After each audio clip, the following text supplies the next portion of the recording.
Good morning, everybody.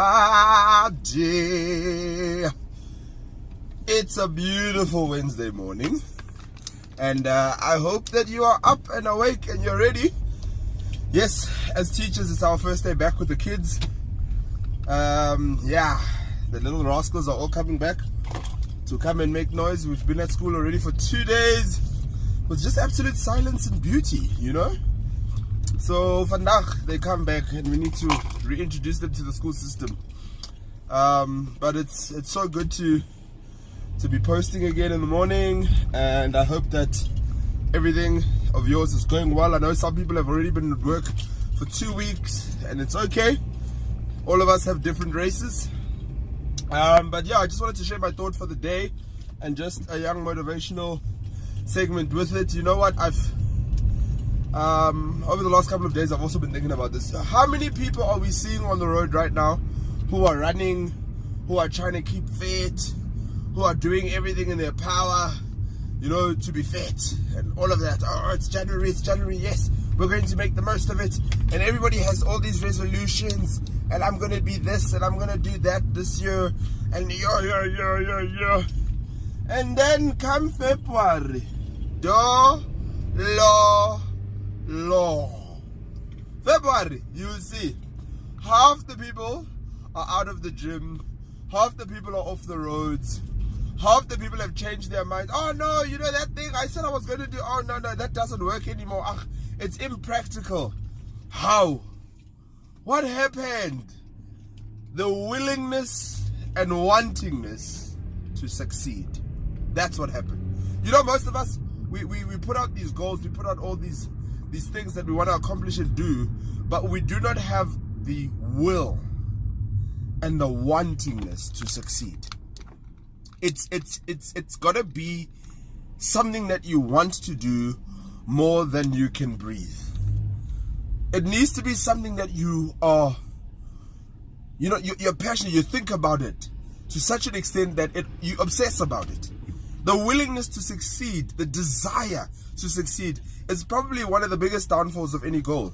We make plans, we make all sorts of goals, we set our visions, but we do it because it's convenient. But convenience doesn't get you achievement. Comfort doesn't get you achievement. Most people, after the first 4 or 5 days, 2 weeks of training, they're so tired and they're lethargic and it's difficult and this and that, and then my schedule, and all of a sudden I'm back at work and I said I was going to train, but now I wake up at 5 o'clock, and then we start throwing out all these excuses. We start throwing them out. We start spewing out all these excuses because the convenience of our goal is clashing with our comfort. And now all of a sudden we want to be able, we quit, not even want to, we quit. We leave the goal behind because it doesn't make sense. I can't wake up in the morning at 5 o'clock to run. It was easier when I wasn't going to work and I wanted to do this thing. Now it's 5 o'clock. I can't do that. I can't be at gym at 6. What about my kids? How much do you want it? How much do you want what you have set out for yourself this year? How much do you really want it? And that should be the honest question. How much do you really want it? How much time are you willing to give into it? How much effort are you willing to put into it? Huh? How much money are you willing to bet on it? You said you want it. How much are you willing to give to make sure that that goal, that vision, that thing that you want to accomplish this year comes to fulfillment? How much? Can you substantiate the amount of time and effort? Have you set out a timetable? Have you began tracking yourself to ensure that you are on track, to make sure that you are actually on a path that is lined up with what you want to achieve? How much? How much are you willing to do to attain what it is that you want to do?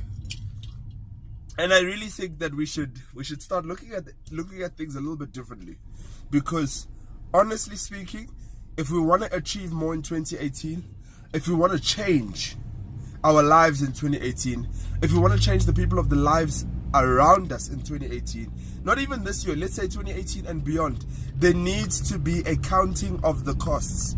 You know, sometimes we put out these plans, we set out these visions, and we do not count the cost. Even Jesus says, if you are going to follow me, count the cost. Because it's going to cost you something to be a disciple. It's going to cost you something to be employee of the month.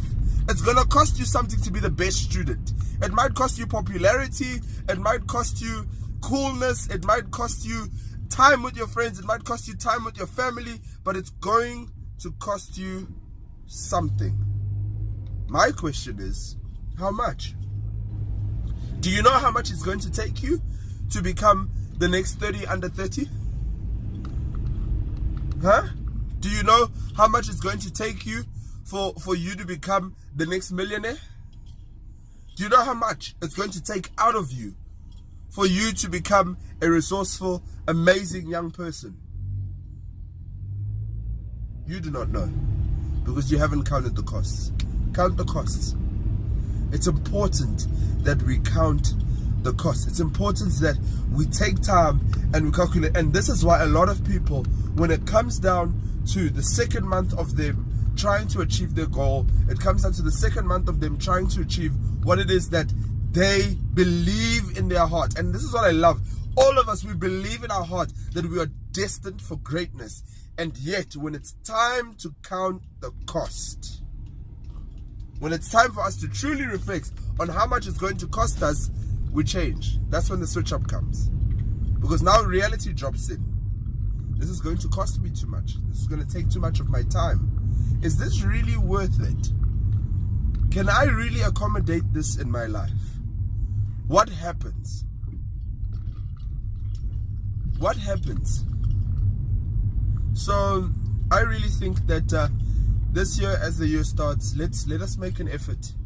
Let us make an effort to count the cost. Let us make an effort to ensure that whatever it is that we've set out to do is within our budget of things that we can give.